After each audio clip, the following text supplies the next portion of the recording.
ನಿಮ್ಮ CN23 news ಚಾನಲ್ಗೆ ಸ್ವಾಗತ ಸುಸ್ವಾಗತ. ನಾನು ನಿಮ್ಮ ನಗರ ನಾಗೇಶ್. ಇದು ಶಿವಮೊಗ್ಗದ ಬಿಕ್ಕೋನಹಳ್ಳಿಯ ಬೆಕ್ನಾಸಿ ಕಳ್ಳ ಮಂಜನ ಸ್ಟೋರಿ ಕಣ್ರಿ. ಹೌದು, ಕಳೆದ 10 ದಿನಗಳ ಹಿಂದೆ ಹಸೆಮಣೆ ಏರಿದ ಮಂಜ ಇನ್ನು ಮೈಯಿನ ಹಸಿರು ಮಾಸುವ ಮುನ್ನವೇ ಈಗ ಜೈಲು ಸೇರಿದ್ದಾನೆ ಕಣ್ರಿ.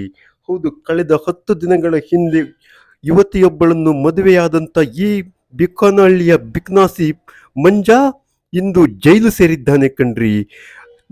ಅಬ್ಬಲಗೆರೆಯ ನಿರ್ಜನ ಪ್ರದೇಶದಲ್ಲಿ ಯುವಕ ಯುವತಿ ಇಬ್ಬರು ಮಾತನಾಡುತ್ತಾ ನಿಂತಾಗ ಇಕೋ ಸ್ಪೋರ್ಟ್ಸ್ ಕಾರಿನಲ್ಲಿ ಬಂದಂತ ಈ ಮಂಜ ಆ ಯುವಕ ಹಾಗೂ ಯುವತಿಗೆ ಬೆದರಿಸಿ ಯುವತಿಯ ಕೊರಳಿನಲ್ಲಿದ್ದ ಸುಮಾರು 1.50 ಲಕ್ಷ ರು ಮೌಲ್ಯದ 10 ಗ್ರಾಂ ಬಂಗಾರದ ಸರವನ್ನು ಎಸ್ಕೇಪ್ ಮಾಡಿದ್ದನು.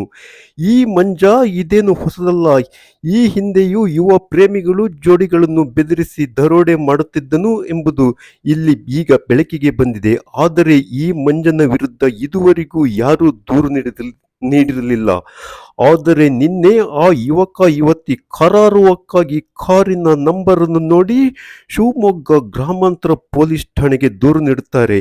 ತಕ್ಷಣ ಕಾರ್ಯಪ್ರವೃತ್ತರಾದ ಪೊಲೀಸರು ಎಸ್ಪಿ ನಿಖಿಲ್ ಬಿ ಹಾಗೂ ಅಡಿಷನಲ್ ಎಸ್ಪಿ ಕಾರ್ಯಪ್ಪ ಹಾಗೂ ಶಿವಮೊಗ್ಗ ಬಿ ವಿಭಾಗದ ಡಿವೈಎಸ್ಪಿ ಸಂಜೀವ್ ಕುಮಾರ್ ಇವರ ನೇತೃತ್ವದಲ್ಲಿ ಗ್ರಾಮಾಂತರ ಇನ್ಸ್ಪೆಕ್ಟರ್ PI ರಾಘವೇಂದ್ರ ಖಂಡಿಕೆ ಹಾಗೂ PSI ನವೀನ್ ಮಠಪತಿ ಇವರ ತಂಡ ಕೇವಲ 2 ಗಂಟೆಯಲ್ಲಿ ಆರೋಪಿಯನ್ನು ಬಂಧಿಸಲು ಯಶಸ್ವಿಯಾಗಿದ್ದಾರೆ ಕಣ್ರಿ.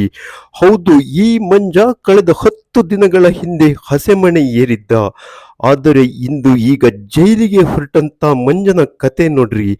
ಈ ಮಂಜನ ಈ ಸ್ಟೋರಿ ಇದೇನು ಪ್ರಥಮವಲ್ಲ.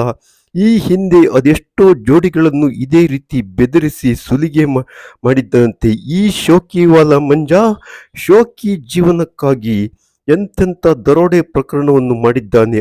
ಆದರೆ ಈಗ ಆ ಯುವ ಪ್ರೇಮಿಗಳು ನೀಡಿದ್ದ ದೂರಿನ ಮೇಲೆ ಮಂಜ ಮದುವೆಯಾಗಿ 10 ದಿನಕ್ಕೆ ಜೈಲು ಸೇರುವಂತಾಗಿದೆ ನೋಡ್ರಿ. PSI ಮಠಪತಿ ಮತ್ತವರ ತಂಡ ಇದೇ ವಿಚಾರವಾಗಿ ಇಲ್ಲಿ ಚರ್ಚೆಯಲ್ಲಿ ಮಗ್ನವಾಗಿದ್ದಾರೆ. ಈ PSI ಹಿಂಬದಿ ಇರುವ ಕಾರೇ ಆ ಮಂಜ ಬಳಸಿದ ಇಕೋ ಸ್ಪೋರ್ಟ್ಸ್ ಕಾರು ಕಣ್ರಿ. ಮಂಜನಿಗೆ ಅದೇನು ಮಂಕು ಬೂದಿ ಬಡಿದಿತ್ತೋ ಏನೋ ಗೊತ್ತಿಲ್ಲ. ಹಸೆಮಣೆ ಏರಿ 10 ದಿನದಲ್ಲೇ ಈಗ ಜೈಲು ಪಾಲಾಗಿರುವಂಥ ಈ ಮಂಜನ ಸ್ಟೋರಿಯನ್ನು ನಿಮ್ಮ CN23 ನ್ಯೂಸ್ ಚಾನಲ್ನಲ್ಲಿ ತೋರಿಸ್ತಿದ್ದೇವೆ. ಇನ್ನು ಮದುವೆಯಾಗಿ ಹಸಿ ಮೈಯಿನಲ್ಲಿ ಇರುವಂಥ ಮಂಜ ಹಾಗೂ ಆತನ ಪತ್ನಿ ಕತೆ ಏನಾಗಿರಬೇಕ್ರಿ. ಈ ಮಂಜನ ಕೈ ಹಿಡಿದಂಥ ಆ ಯುವತಿ ಅದೆಂಥ ನತದೃಷ್ಟವಂತ ಯುವತಿ ಕಣ್ರಿ. ಏಕೆಂದರೆ ಮದುವೆಯಾಗಿ ಕೇವಲ 10 ದಿನದಲ್ಲಿ ಗಂಡ ಜೈಲು ಸೇರುತ್ತಿದ್ದಾನೆ. ಆ ಯುವತಿಯ ಗತಿ ಅದೇನಾಗಿರಬೇಕ್ರಿ. ಈ ಕಳ್ಳನನ್ನು ನಾನು ಮದುವೆಯಾದೆ ಎಂದು ಆ ಯುವತಿ ಹಿಡಿ ಶಾಪ ಹಾಕುತ್ತಿರಬೇಕು. ಈ ಬಿಕ್ಕೋನಹಳ್ಳಿಯ ಮಂಜ 10 ದಿನದ ಹಿಂದೆ ಹಸೆಮಣೆ, ಈಗ ಸೆರೆಮನೆ ಕಣ್ರಿ.